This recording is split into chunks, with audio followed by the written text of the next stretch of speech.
Hey. Oh yeah, how you doing? How are you? How's things, Sam? You all right?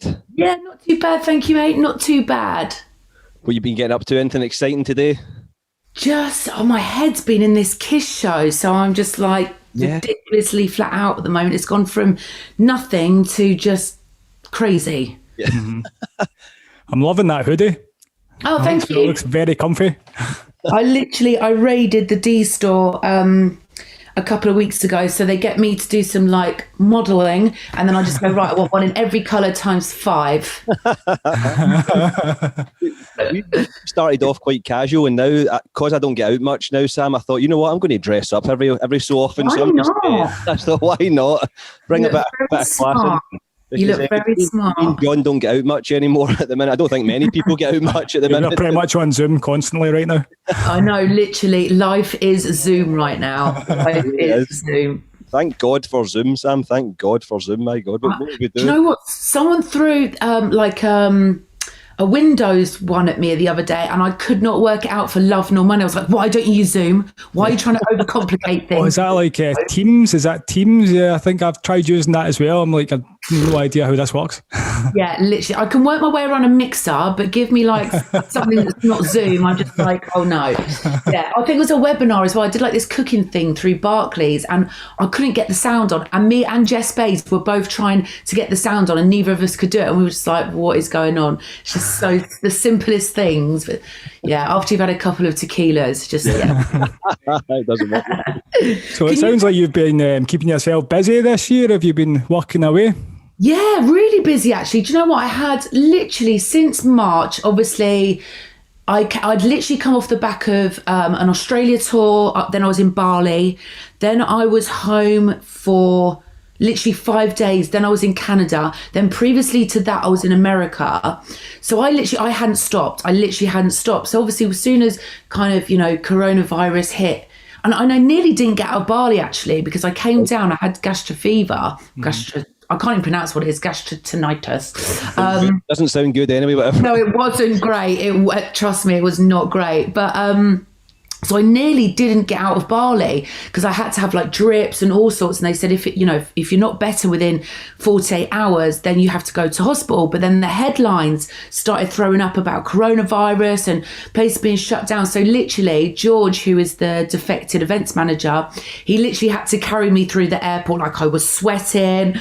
I was super weak. Like it was horrendous. But had I not got home, I would have been quarantined over there. Yeah, so I was so lucky to get back. Do you know what, though? I think there's probably worse places to be quarantined in than Bali.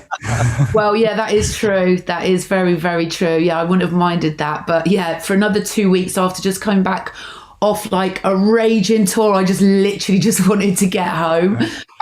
Dragging you through the airport, kicking and screaming, and you're actually saying, "No, leave me here. Don't take me back. I don't want to go back. Leave me in Bali." Yeah, literally run. I was like, literally I felt like about 100 years old. I was like, had to walk so slow through security.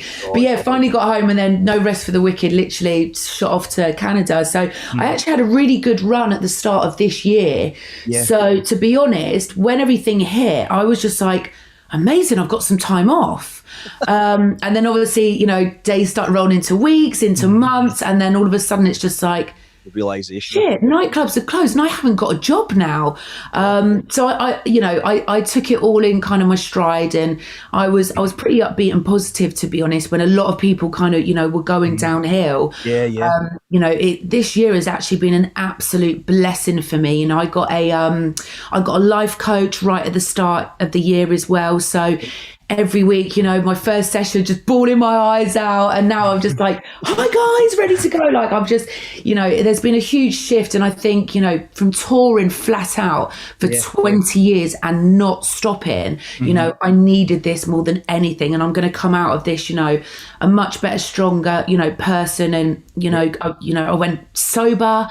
That was a game changer for me as well. Partying late nights, it's kind of the normal telltale of international DJs, I guess. But no, it's been, I've kept myself busy. Obviously got the Defected radio show. I've now got my Kiss radio show. I've started production as well, actually from a guy in Glasgow. Oh, yeah.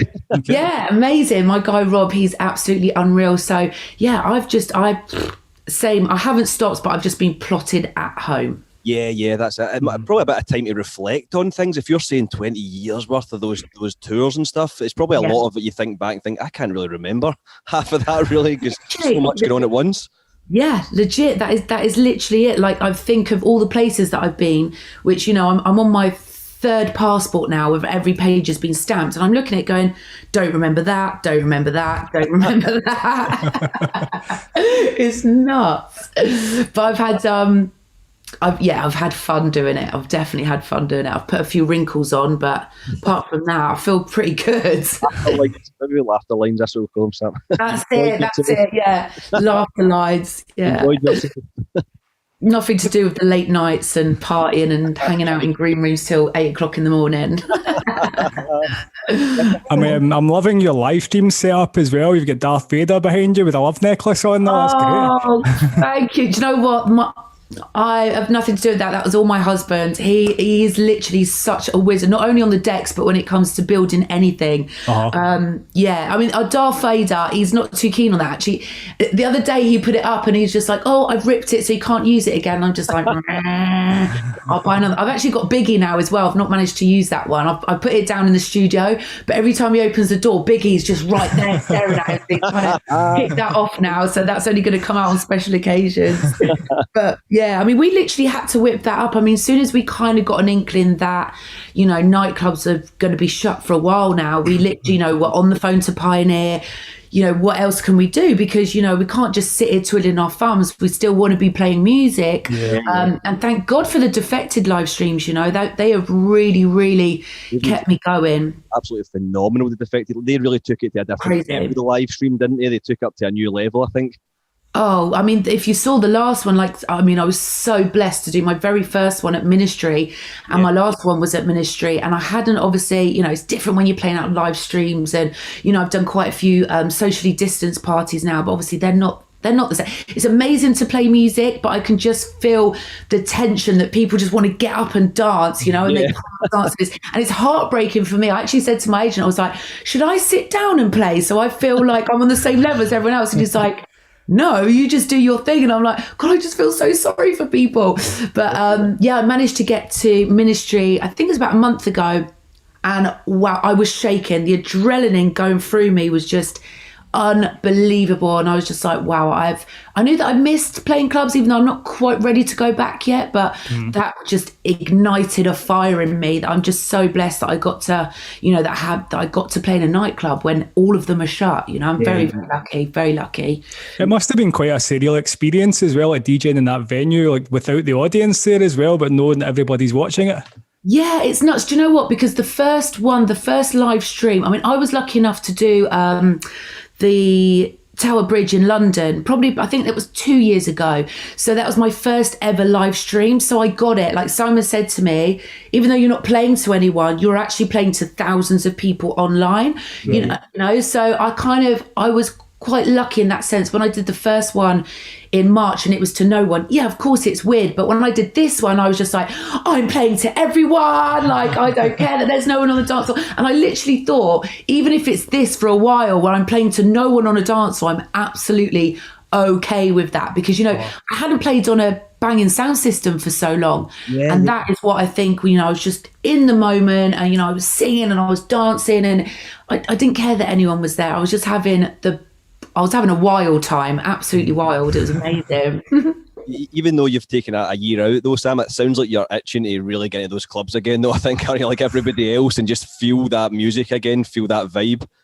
For sure. It's more about, you know, I mean, I've been lucky, like I said, because I have been doing the socially distanced parties, and I've actually kind of put my promoter hat on, going back old school, where now, you know, I'm running the door and I'm, you know, selling tickets and I'm doing it all. And that's going to set me up for, you know, I'm looking at doing exclusive news, a 9-date tour next year, UK tour, probably at Q4, once I know that we're going to be all up and running. But, you know, I'm just kind of taking my time with it. But, you know, I've got the radio show, so I've got my outlet that I can play music every week. You know, there's not really been a moment where I haven't either been in the studio or doing a radio show or doing a live stream, whereas I feel gutted for people that haven't got setups in their own homes, you know, that haven't been able to have that released. And I guess, you know, those kind of DJs are on a completely different vibe than what I'm on. I'm kind of blessed in that way.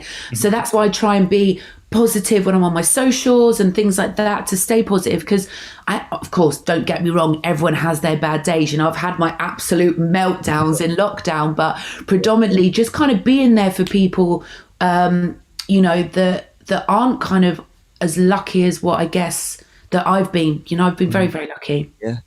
John, did we just get our first bit of music gossip there, I think, on this show? I think we might have done, yeah. You've come a long way.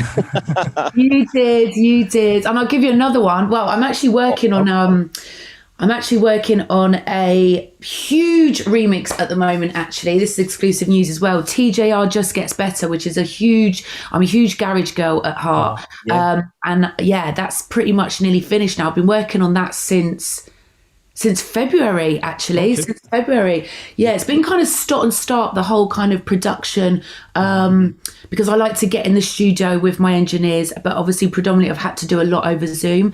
So it's nice, and I just can't wait to road test it now, you know? I just want to get out and road test it. Great. I think it's interesting what you say there as well, Sam, about people having the outlet to do the live streams and stuff. And like a lot of people obviously had the setups, and me and John at the start, we'd done a few, and Facebook pretty much muted us and shut us down right at the start. And we thought maybe we should try and do something different, didn't we, John? We thought, let's try and do some interviews and we'll unite everyone together and we'll have chit chats and focused on something else completely. And it seems to have grown. Now here we are. Yeah. No, I love the one that you did with Seamus Haji. Oh, yeah. Oh, yeah, it was a great one, yeah. Oh, I love him. Him and I go way, way back. And then obviously he started working for Defected and then brought the label over. And it's just, I hit him up yesterday, actually. But it's amazing. Like, I love his Fall to the Floor radio show as well. Yeah, he's a don. He's an absolute don. That was Real Record Lovers chat, that one. That went on right over the hour mark, I think. They were like, we just chat all night. that was brilliant. You know, for some great guests on, just a real range of different kind of real up-to-date modern DJs, right back to old disco singers, and just try to get a real mix of people, and even like up-and-coming artists and stuff, just to support people, you know. So it's been, it's phenomenal how much it's grown. So we're pleasure to have you on the show, having a chat with today. Absolutely. It was my pleasure. I said to Kate, as soon as I saw it, actually, it popped up on my Explore, actually, and I was just like, oh my God, get me on that. I want to talk to them. The laid back Scottish guys. Yeah, and then I think you'd literally just DM'd me at the same time, and it was just like, yeah, it's got to happen. We've got to make this happen. We've got to make this work. Brilliant. That's just great just to catch up and see what people are actually up to. And it's looking a little more positive next year with what's coming up with Defected over in Croatia. There's more positive times ahead, I think, isn't there? Yeah, for sure. I mean, you know, you've got to stay positive no matter what, because, you know, we are so blessed in the fact, you know, I always say, as long as you've got, you know, a warm food in your belly and a warm roof over your head, what really, you know, if anything, this has taught me more than anything that, you know, the material things don't mean anything. Yeah, it's nice having, you know, I'm a huge Jordan fan. You know, I love my trainers, but you know, I haven't even really been buying kicks in lockdown. It's just actually reconnecting with friends and reconnecting with family, and just kind of just spending this time at home and actually just kind of resetting my body and my brain, because, you know, it probably wouldn't have ended that nicely for me, if I'm being absolutely honest. If I'd carried on going the way that I was going, because I'm a machine, and I say yes to everything, and I, you know, take everything on board, but this has just grounded me. And also for about 18 months, I couldn't listen to music in the car. I couldn't listen to music when I was at home. You know, if I was getting my set ready, for the weekend, you know, it was kind of like a chore to listen to music. And I was thinking, oh my God, what is going on? Like, why is music not hitting me? And then all of a sudden, I've just got that fire back in my belly, and I'm up till 2:00 with matchsticks in my eyes. I was just listening to one more promo, and my husband's going, it's kind of late now. And I'm like, yeah, I know. And then I just go on one. But it's just really nice that I've kind of got that fire back as well, because, you know, as a DJ, you just kind of go, you know, you got to ride the wave, baby. But yeah, no, it's all good at the moment. It is all good. I'm enjoying being back in the driving seat. What about for you guys? What are you guys up to, apart from this lovely podcast that you do? Yeah, we're just looking at doing music releases next year, aren't we, John? Probably looking at releasing some of our own music, some remix works from other artists we've Amazing. got connected with over the years, some albums. And more of this as well. I think we'll probably still carry on with interviews and still reaching out to people, like even when things do gradually get back to normal. Because it's good chatting to people and just finding out what everybody's doing and getting the stories as well. Yeah, that's it. Getting the exclusive gossip. Yeah, the exclusive just for you guys, just for you. Also, Sam, I can't go without seeing John's face at least 2 days. 2 to 3 days is my maximum now. So yeah, I kind of rely on these Zoom chats. So we'll probably we start to pine for each other. Like me and John will probably retired at like 65 odd still on Zoom to each other. But like reminiscing on the chats. Oh, I love it. Do you know what? It's nice just to kind of get on and just, chat about something positive. You put the news on or you buy the newspaper and it's just like doom and gloom from all angles. So it's nice just to get on and, whether you want to vent or, just share stories. It's just, it's nice. And you guys keep it super uplifting as well. So it's cool. Yeah. Thank you. Like positive, good vibes. We always like to kind of take it back to the start with people as well. So like how did you get involved with the music and what kind of inspired you to get involved with the industry, like back at the beginning for you? So my story, actually, a lot of my friends at the time were trance DJs or hard house DJs. That's how I actually first started, hard house. Yeah. For my sins, but now I love it again. I played hard house for 2 years, but one of my friends used to work in Tower Records. So I used to go in on my lunch breaks. I used to work at Vodafone. Oh. When the little 8210s first come out. So I used to work on the high street selling phones. And then in my lunch break, I used to go into Tower Records and just have a flick through. Yeah. And then I swapped something for, I think it's like £100 for my first set of, there were belt drives and an absolute battered 2-channel Newmark mixer. And that was me. And I didn't even have anything to put them on. I literally had like this little ledge at my friend's house. And I used to go around like every night and practice. You've got to be gentle with the belt drives as well. Oh my God. Like, the stack of 2p's on the needles just to try and like weigh it down. And then there was a DJ competition that came up at my local nightclub. And one of my friends just said entered, but I literally only had these 6 records that I used to play the A-sides and the B-sides and back again. That's all I used to play. So that's all I had. So anyway, ended up entering. There was a female DJ just before me and she played 3 of the same records out of the 5 that I was going to play. And I was like, I ran into the toilet, I was crying my eyes out like, it's over. She's played all my tracks. And just one of my pals who used to work in record shop was just like, just flip it and play the B-sides, just play the B-sides. So, and that's what I did. And I ended up winning, but I never actually like properly put that set together. And it just meant that I had, a warm-up slot.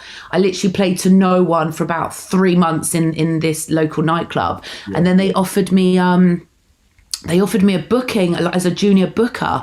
So then I was just doing the warm-ups, but also booking in club nights, and gradually it built over, a good couple of years. And then the club was slammed every weekend. So that just gave me the confidence really as a promoter. And that's how I learned to warm up as well. As we all know, there's a big art of warming up. It's not as easy as what people think. And I was playing soulful house at that point and funky house all around Bristol, pretty much all around the southwest, like Yeovil, Bristol, Cardiff, and had a residency actually at Vodka Revolution in Newport and Slug and Lettuce in Bristol.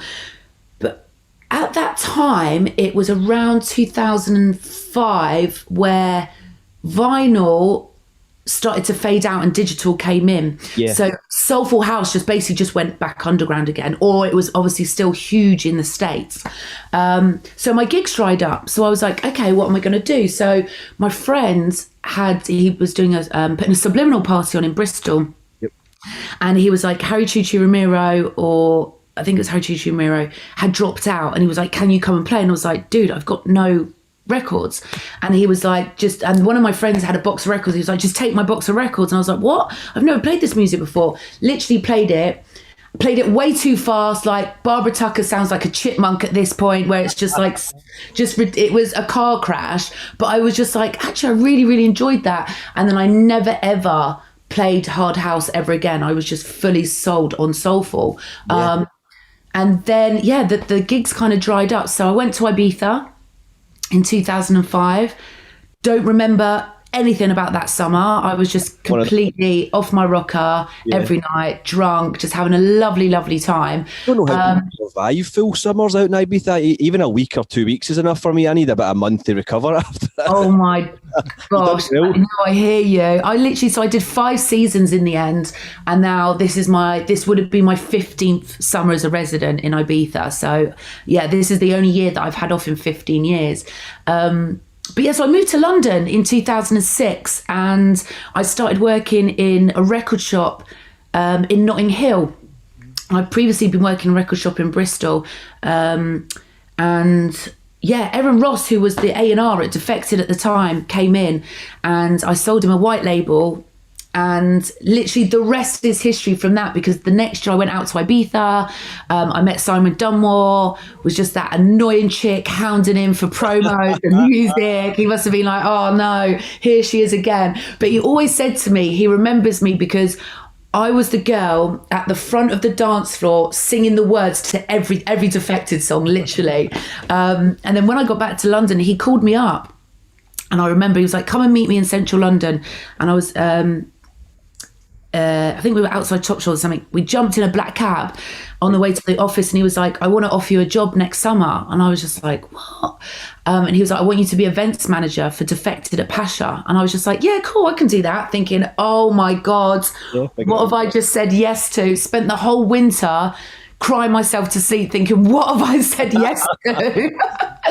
But it worked out perfect because there I got to warm up at Mambo's every week. You know, I did the Ibiza Global Radio Show every week, picking all the DJs up from the airport, taking them for dinner, dropping them at Mambo's, setting up the club, then actually warming up at Pasha. So that's how I got to know Dennis Ferrer, Sandy Rivera, ATFC, Shapeshifters, Kenny Dope, all these guys that I literally used to look up to so much that, I collected my vinyl collection. And now I'm actually just like, just chilling in the car with Kenny Dope sat next to me. It's just like pinching myself, pinching moments, and then ended up going on tour with them, and now we're homies now. But it's been an amazing journey. I mean, I literally have started at the bottom of my mum's shed where she wouldn't let me in the house and have my deck set up on my mum's ironing board to with the tidy tracks tunes on. Yes, exactly. Doing the ironing and playing music at the same time. But and now, like I said, I've got, on my third passport, which is stamped back to back. So it's been an incredible journey. It really has. And the best part about my job is just meeting people all around the world now. It's kind of not even about just playing the music. It's like so much more, the traveling and the beautiful countries that I get to play in and the beautiful people that I get to meet. That's kind of like the absolute perks of my job now. Yeah, right. Me and John were actually talking last night, because this is really sad, but we actually sometimes talk on Zoom after interviews as well. we were chatting about just Simon Dunmore and obviously what he's done with Defected, and a lot of labels at that time, they kind of maybe fell by the wayside with the social media thing. But what Defected's done is incredible, isn't it? How they've just they've just embraced the social media era and taken it to new heights. We were probably arguing, saying that they probably are the biggest house label in the world, was probably without a doubt now. What they've done is insane, isn't it?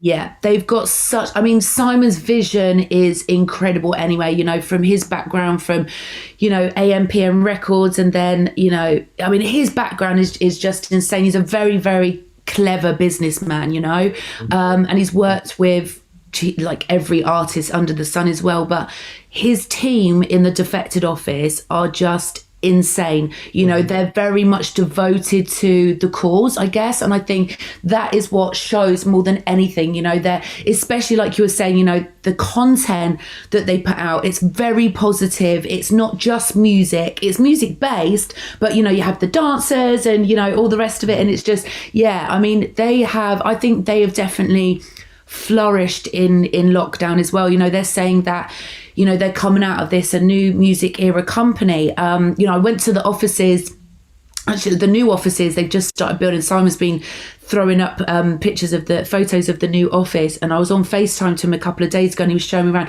and it just looks insane. You know, we can have our own raves there, and you know, we don't even need another club now. We can like have Defected raves at the office. But you know, their team work tirelessly around the clock. And that is a huge factor of why Defected is so successful. You know, the big thing with it as well is it's not just a record label; it's like a worldwide community that they've created. It's absolutely amazing. Is. Yeah, it really is. You know, whenever I play any Defected show or standalone shows, wherever I go in the world, you know, you've got your diehard fans with their Defected t-shirts on, and they're right at the front, and you know, they know the music. You know, they are massive house heads, you know. You know, the amount of people that have said, you know, in lockdown, oh, I've only just found you, and I'm like, welcome, because you've got so much to look forward to, you know. I love that. But yeah, Defected to be fair, have been on point since, well, 21 years now, and I've been with them for 13. And but even used to pick up records, Defected records. God, back then that would have been like 15 years ago or so, you know. So they've been around and they've been chipping away consistently high quality releases, isn't it? Yeah, and you know, I mean, you know, the vision. They've just dropped their album now, and it's a masterpiece. But you know, you've got your club records, then you've got, you know, your chilled records, and then obviously we've got Glitterbox with you know, the disco records that come through Shapeshifters writing an album. But you know, Simon really does get behind these projects as well and kind of drives it forward. And you know, I mean, you know, like I said, I always say, you know, you could cut me open and I bleed Defected, and that is so true. You know, I've been invested for a very, very long time, and Simon and I, you know, have become very, very good close friends over the years as well. You know, he's been my mentor for 13 years, but you know, even before that, when I was collecting, you know, Defected vinyl. So yeah, it's been an amazing journey with Defected. It really has, and I feel like this is kind of the beginning for them, if you like. This is like the 2.0 version for a lot of people who have survived, you know, this whole pandemic. I think they've been so successful as well because Simon obviously handpicks people that are as passionate as you are, so that counts for everything. If the energy's there with the right people, then the whole thing will just explode, basically, doesn't it? So even the Glitterbox is a good example of that. A few years worth, and look at it now, people are just like, wow, what's going on here? This is something special again, isn't it? He seems to have a way of handpicking the right people for the job and create something really unique. For sure. You know, I say both brands are an absolute monster. You know, it's a force not to be reckoned with, because they would, you know, and they're you know, they're leaders in the industry as well. You know, it's like they don't watch what anyone else is doing. You know, that's their path, that's their destiny, and they just thrive, you know, towards their, you know, and there is no end goal. It's just, they just keep going. It's like a steam train, you know, and they're just going to batter anyone that gets in their way. You're just going to get squashed all life long. Yeah, exactly. No, they're family, man. They are family. I think that's the thing with music, the industry as well. As you were saying, it's easy to just push, and before you know it, you're taking so much on. I think some people, when they have that drive, it's like the next thing. And I think social media has just magnified that to a different level. It's like you're your social media manager. You're also trying to do this thing, the next thing. You know, you're constantly, there's so much things to juggle. Whereas before it was just maybe focus on the DJ and on the sets and maybe have a team to help. But now you have to kind of be your own in many different ways, and many different kind of talents, and to get anywhere, I think, to a certain extent. Absolutely. I mean, I grew up in a world of MySpace, you know, and we used to go on this website called don'tstayin.com. And if you got packed in a club, like, that's how you got your pictures, because there wasn't any, you know, camera phones or anything like that. So, you know, you'd be on there on a Sunday morning and you just got in from the club and just, you know, check in.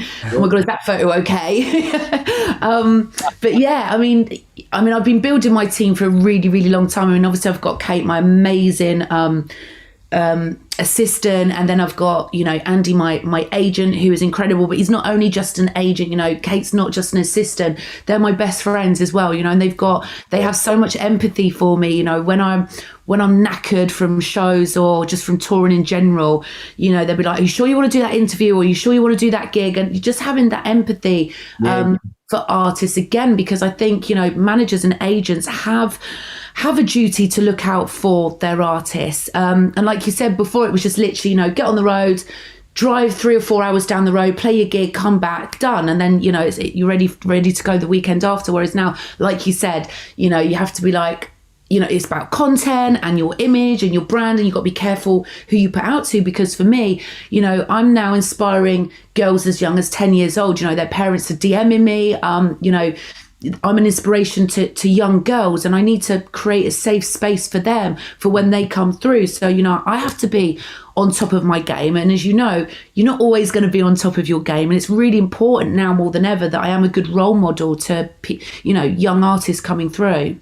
Definitely, especially in this day and age of social media, is rules, doesn't it? Really, and people of those sort of ages just take that as religion, basically, isn't it? So, yes. What kind of advice would you have for people that might want to follow in your footsteps with DJing and getting into the music industry? Would you have some advice for them, Sam? So, my biggest advice would be, get yourself like a little setup, and I mean, they're so cheap now. I mean, you get ranging from like a couple of £100 right up to thousands and thousands and thousands of pounds. But I think more than ever, DJs kind of, they're following their favorite DJs, and they're like, I want to get there. But you've got to understand, this is 20 years I've been doing this. It's not something that's going to happen overnight. And like I said, I come from a MySpace background where more than ever now is that you have to get your branding on point. So just take your time with it. Get yourself a DJ name. Get yourself a nice little setup. And even now, 20 years now, I mean, yes, I love soulful house, I love vocal house, that is me down to a T. But I've gone through every single genre: deep house, hard house, trance, even happy hardcore. That's my background.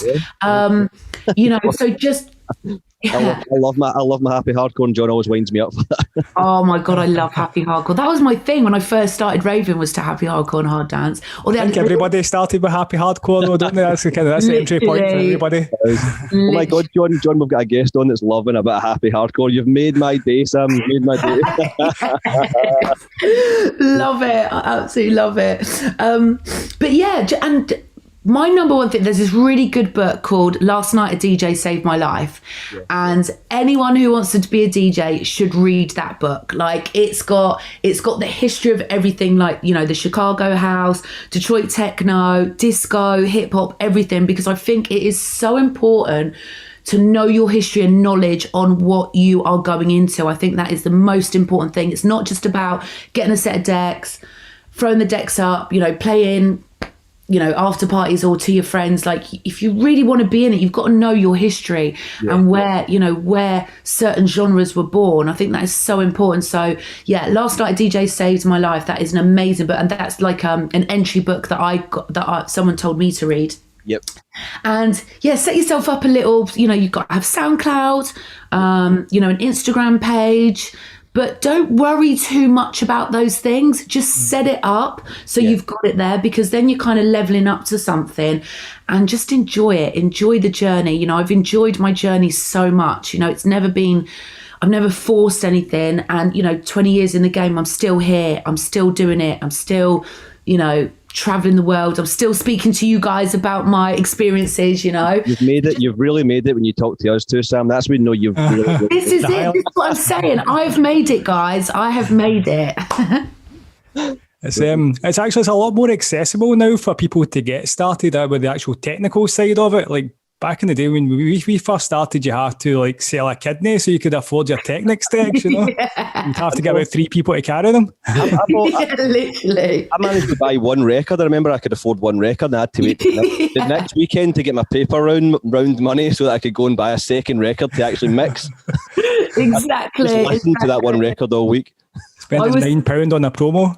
Yeah. Well, when I used to work in the first record shop, I used to work in a record shop for free every Saturday, just because I just wanted to be around vinyl. But I used to get sent a load of promos. So, I mean, my record collection wouldn't be as massive as it is now, because I used to go, right, one for me, one for the customer, one for me, one for the customer. So my record collection is quite big now. But I mean, it's a shame now that kids have no interest in playing vinyl, because the art of vinyl, it's so beautiful. Like, you don't, when you're mixing two tracks on a CDJ, the sound is completely different when you're mixing two records on vinyl. It's completely different. You know, it's not digital, analog. It's just such a sweet sound. Yeah.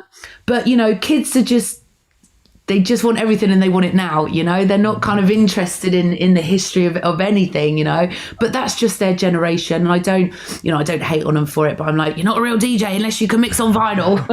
I think records or vinyl just obviously, they make you focus your ears, don't you? They force you to use your ears because you can't. Well, you obviously got the kind of shading of the grooves that would help you out to a certain extent, but it forces you to tune into the music. I think that's a must. There's something about actually, you know, physically touching the music itself, like touching the vinyl as opposed to like a platter. Like, I do love the CDJs, but there's just something different about actually touching the vinyl and having that hands-on control of the music itself. Definitely. And like you said, you know, you're listening to the music. I mean, you've got your groove, you know where your breakdown is. You know where, like, you know, if it's a 4-track EP or something on vinyl, you know, like that's the second track. Whereas I kind of feel it's quite boring. That's like on a CDJ. That's why I try, you know, I use the effects quite a lot and I loop quite a lot and I use acapellas just to make it a bit more fun. Because otherwise you're literally just standing there, just literally pressing a button. You know, I know there's still an art in mixing, of course there is, but I just found that I was one of the very, very last ones to go from vinyl. I mean, I went kicking and screaming onto digital, literally. There was, when I had a residency at Hush in the West End in Ibiza, in San Antonio, and I came back one year and he'd got rid of the owner had got rid of one of the decks and he'd replaced it with a CDJ, and I was like, what are you doing, mate? Like, I've got my record box. And he's like, Sam, you've got to learn on CDJs. So I was like, no, I haven't. And he's like, so then I was like, okay. So then I'd sit there just before the bar opened, writing my CDs out, like 10 tracks on one CD. So I played vinyl, CD. And then I came back the summer afterwards and there was no vinyl decks. And he's like, yeah, now you've got to just use CDJs. And I was just like crying my eyes out. I was like, I can't do it. And then literally, even I was one of the last ones to go from CDs to USBs. All my friends that were touring were on USBs and I was still there with my slapper case wallet, you know, writing out my CDs. So yeah, I mean, I've literally got my decks set up. I just got my record collection back from my dad's warehouse. He had it for 5 years for me. So Jess Bays and I, next week actually, we're going to go through my vinyl, so that'd be fun. Nice. I saw you're using that big Pioneer mixer now as well. Is it the VC10 you've got there? VC10, yeah, it's beautiful. That looks cracking, yeah. Yeah, it really is beautiful. I did a live stream a few weeks ago, not at my house actually. I went to the DJ Mag offices and they didn't have the V10 and I was like, what is this? It looked like a little the normal Nexus 900 is tiny compared to the V10. So I was just like, it really threw me because I've just been so used to mixing on the V10 now for 8 months. And if you know my husband, Hatcher, he literally is just like a wizard on it. I'm just like, how do you even make that sound? It's just incredible. Sam, have you actually got some Christmas lights in the background there? Have you got a little bit of Christmas cheer going on there? This is my tree went up last week. I was going to put it up on the 1st November, and then I was just so busy. And then I looked last week, and I was like, "Oh my God, we're into the 20th already," and I'm 20 days late. But yeah, that's just my little vibe, my little bedroom vibe. Little starting point, because me and my girlfriend put the decorations up last weekend. Oh, did you? And I was showing John this. That's my girlfriend. I just saw that. My girlfriend's pride and joy. This. It isn't Christmas until that goes on the record player. Oh my God, I love it. I just saw that in the background, actually. It's brilliant. I'm feeling a bit like bar humbug over here. I've got no decorations. What is going on with yours? Yeah, what is going on with yours? I'll start the 1st of December. You know, you and the rest of the nation, bar humbug. Christmas tree over his way, Sam. He never seems to bother. This year, John, I'll get you a tree. I know, I'm going to get a hat as well. I'm going to get a Christmas hat. I said Christmas heart. No, he's not getting a Christmas heart. Hopefully the long gone. In your man cave. Yeah, I put them up last weekend. But yeah, my mum normally puts them up the end of October every year. Yeah. Every year, so it's just embedded in me to get them up early. But I actually tweeted, I think it was in July, and I said, calling all DJs, should we just whack the Christmas tree up now? Because it feels like Christmas anyway. We're not going anywhere. We're at home. And everyone was disgusted by it, but I was like, no, come on. Get some of that festive cheer. See if Exactly. we knew this year was going to be so bad, we wouldn't have taken the Christmas decorations down. I'd have left them up all year. We might as well have, because it's always a sad day when you bring the decorations down and it all just looks that bare sort of way. It really does. Me and my girlfriend were saying the other night, we should never have taken them down. We should have left them up. So true. I don't think I'm going to take them down actually until the first doors of a nightclub is opened. I'm going to keep mine up until that happens. Deal, John, are you in? Are you in with us on this one? Come I'll on. go for it, yeah. I'll join in. Well, you need to get yours up first. But we need to, I know. I need to go up in the loft and get them down, actually. The man cave. John, you need to keep that hat on till the first club opens, all right? That Christmas hat. That deal. That's a deal, Sip. No, thanks a lot for coming on, Sam. I won't keep you for too much. Pleasure chatting to you. And my cheeks are hurting while I've been laughing so much, actually, so thank you. I think it's all about the good vibes and just try to support people and just unite people, and it's just worked out really, really well. I mean, John, and we get to see each other every day, so it's a bonus. There you go.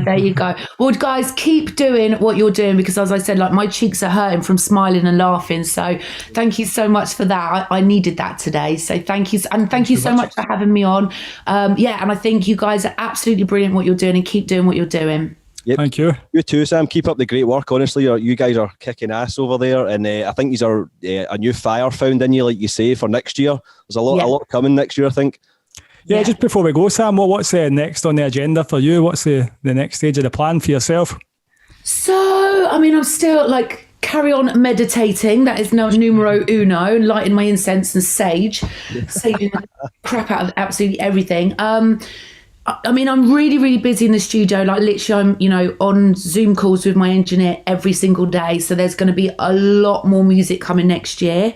Working on some fantastic remixes. Like I said, the TGR one, I let that slip out. The TGR just gets better. We've got exclusive on that one. And I'm putting my tour together at the end of next year. I mean, the diary is full for the summer, because obviously all of the festivals that I had last summer, they've gone over onto next year. So as long as we can party, then, I mean, next year, I say this every year, is going to be like my best year yet, but I really do feel that with the music coming as well, and I've also, I'm just killing you with exclusives tonight. I've also got a merch range dropping in the next, hopefully 3 to 4 weeks, hopefully before Christmas. Nice. So I'll make sure I send you guys some bits as well. Brilliant. Oh, lovely, thank you. We'll be sporting the merch, don't worry about that. We'll promote it on the show, all right? Yeah, wicked. When we see you DJ now, does that mean like backstage you'll actually be meditating and like hamming and relaxing the back?